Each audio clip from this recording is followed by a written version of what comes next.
All right, guys, so what we're about to do right now is we're gonna rip this jamb. That's what this is called. So as you can see, we've got a large gap back here and it's a lot to backfill.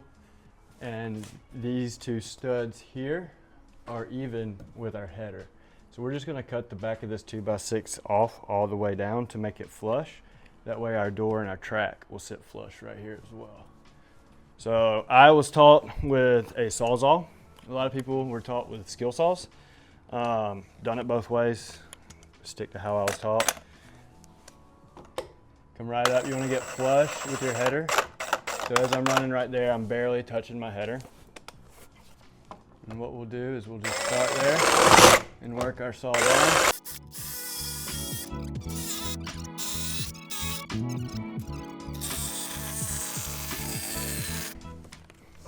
And I can let gravity do the work for me.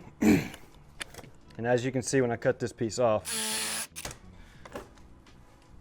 you can see my little marks right here as we come down, and we're pretty much flush all the way through on this cut.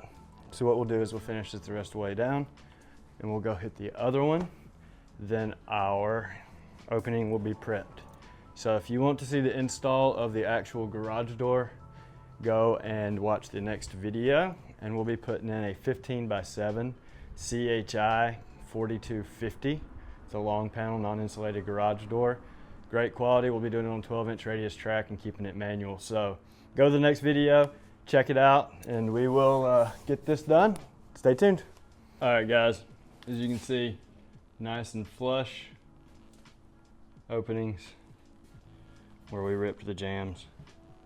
It's like that on both sides. So now we come over nice and flush.